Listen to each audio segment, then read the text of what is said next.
একটা শহরে বুলবুল নামের একটি মেয়ে নিজের মা বাবা রোহিত আর পুনমের সাথে থাকত। ওর ঠাকুরমা শ্যামাও ওদের সাথে থাকত। বুলবুলের বাবা অনেক ধনী লোক ছিল। একবার বুলবুলের বাবা রোহিত নতুন গাড়ি নিয়ে আসে আর বুলবুল, পুনম আর ঠাকুরমাকে বলে, মা, দেখলে আমার নতুন কার? এরকম কার তো শহরে কারুর কাছে এখনো আসেনি। এখন দেখো, কালকে লোকেরা জিজ্ঞেস করতে আসবে এই কারের ব্যাপারে তোমাকে। হ্যাঁ হ্যাঁ বাবা, গাড়ি তো ভালো, কিন্তু এটা তো অনেক দামি হবে না? আর শহরে কারুর কাছে এরম গাড়ি নেই, আর তুই কেন কিনে নিয়েছিস বাবা? আমার তো ভয় করে কারুর যেন নজর না লেগে যায়। তুমিও না মা, আজকাল এইসব কথা কে বা মানে? এই নজর টজর, টুকটাক, ভূত প্রেত কিচ্ছু হয় না। কিন্তু মা, যেরম জগতে ভগবান আছে সেরম শয়তান আর খারাপ জিনিসও আছে। আরে মা, আরে পুনম, তোমরাও দুজনে কি কথা ধরে বসে গেলে গো? আরে নতুন গাড়ি কিনেছি, চলো কোথাও গিয়ে ঘুরে আসি।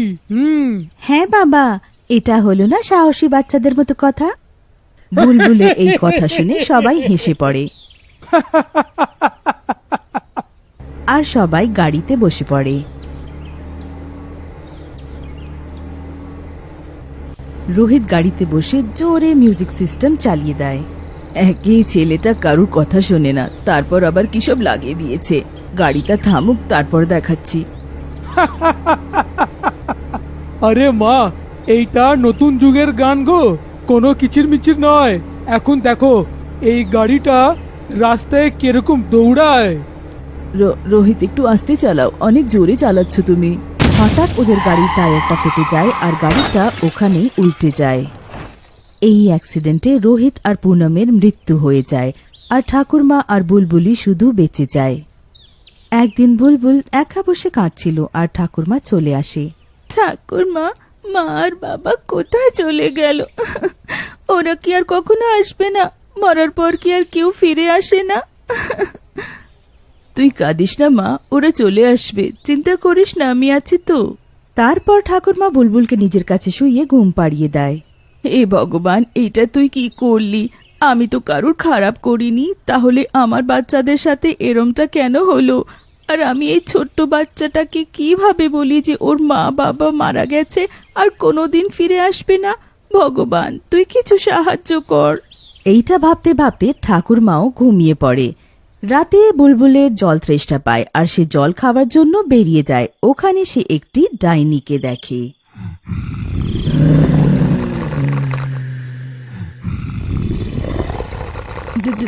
ডাইনি, আমি তোমার মা বুলবুল, আমার কাছে এসো। বুলবুল নিজের মাকে চিনে ফেলে। মা, তুমি এসে গেলে।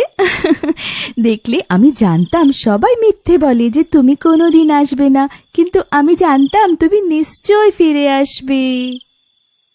এই বলে বুলবুল পুনমের আত্মাকে জড়িয়ে ধরে। মা, আমি তো সবসময় তোমার সাথে থাকবো, ব্যাস এই কথাটা কাউকে বলবে না। আমি রোজ তোমার সাথে দেখা করতে আসব। আর হ্যাঁ, ঠাকুরমাকেও এই কথাটা বলবে না। কিছুক্ষণ বুলবুলের সাথে থাকার পর পুনম ওখান থেকে চলে যায় আর বুলবুলও ঠাকুরমার কাছে গিয়ে শুয়ে পড়ে। তারপর একদিন দুটো বদমাশরা ওদের ব্যাপারে জানতে পারে। আরে পুত্তান, শুনেছি আমাদের শহরে ঠাকুমা নাতনি জুটি থাকে, যারা অনেক বড় লোক, অনেক মালকড়ি আছে তার কাছে। হ্যাঁ রাঙ্গা দাদা, আমিও তো তাই শুনেছি। ওই মেয়েটির মা বাবার অ্যাক্সিডেন্ট হয়ে গেছিল, ও আর ওর ঠাকুমাই বেঁচে গেছিল ওই অ্যাক্সিডেন্টে। খুবই খারাপ হয়েছিল ওই বেচারাদের সাথে, কিন্তু বোধহয় আমাদের জন্য ভালো হয়েছিল, যে কিছু আমাদেরও ভালো হতে পারে।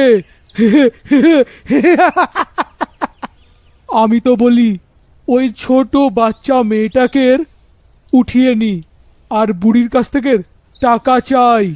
বুড়ি একমাত্র নাতনির জন্যে টাকা তো নিশ্চয়ই দেবে। এইটা বলে রাঙ্গা আর পুত্তন নিজের আরো দুটো বন্ধু বিল্লু আর কালুকে নিয়ে বুলবুলকে অপহরণ করার উপায় বার করে। তারপর একদিন যখন বুলবুল স্কুলে যেতে থাকে তখন রাঙ্গা ওর কাছে আসে। কেমন আছো মা? আমি তো তোমার বাবার বন্ধু, দেখা করবে বাবার সাথে? হ্যাঁ হ্যাঁ হ্যাঁ কাকু, নিশ্চয়ই। মা তো এসে যায় দেখা করতে, কিন্তু বাবা আসে না। দেখা করিয়ে দাও না আমার বাবার সাথে প্লিজ। এইটা বলে বুলবুল ওদের চারজনের সাথে চলে যায় আর একটা নিস্তব্ধ জায়গায় গিয়ে রাঙ্গা বুলবুলকে বলে, বুলবুল মা, ভিতরে তোমার বাবা তোমার জন্য অপেক্ষা করছে, যাও দেখা করো। হুম।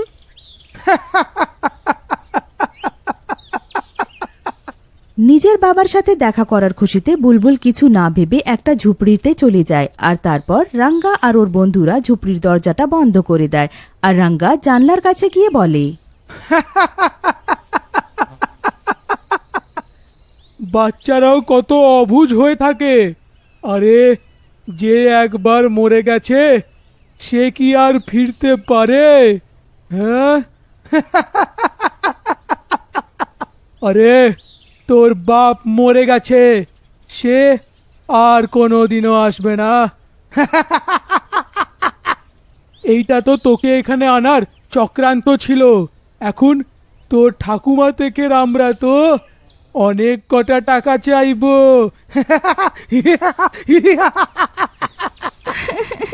কাকু তুমি ভীষণ খারাপ, আমাকে মিথ্যে কথা বললে। যেতে দাও আমাকে, না হলে আমি চিৎকার করব। চেঁচাও, যত ইচ্ছে চেঁচাও, এইখানে তো কেউই আসবে না। এইটা বলে ওরা চারজন বুলবুলকে বন্ধ করে চলে যায়। ওদিকে ঠাকুরমা বুলবুলকে বাড়িতে না পেয়ে চিন্তিত হয়। হে ভগবান, এখন আমি নিজের দুই বাচ্চাকে কি জবাব দেব? আমার বাচ্চাদের একটা চিহ্ন ছিল, সেটাও কি জানে কোথায় চলে গেছে। তখনই রাঙ্গা ওখানে নিজের বন্ধুদের সাথে পৌঁছয়। বুড়ি, এরকম কাঁদলে কিচ্ছু হবে না। যদি তুই চাস আমি তোর নাতনির সাথে তোর দেখা করিয়ে দেব। আমাকে নিয়ে চলো, যেখানেই তুমি ওকে রেখেছো। এই সব টাকা নিয়ে নাও, আমার নিজের নাতনি ছাড়া আর কিছুই চাই না। তারপর রাঙ্গা ঠাকুরমাকেও ওখানে নিয়ে যায় আর ওখানে গিয়ে সবাইকে বেঁধে দেয় আর তাদেরকে তাদের প্রপার্টির পেপারে সই করতে বলে। চল বুড়ি, আমি আমার কথাটা রেখেছি, তোর নাতনির সাথে দেখা করিয়েছি, এখন এই কাগজে সই কর। ঠাকুরমা নিজের বলার মতো পেপারগুলোতে সই করে দেয়। রাঙ্গা ভাই, আমাদের কাজ তো হয়ে গেছে, এখন এরা বেঁচে থেকে কি বা করবে? আমি তো বলি এদের মেরে এদের প্রিয়জনের কাছেই এদেরকে পাঠিয়ে দাও।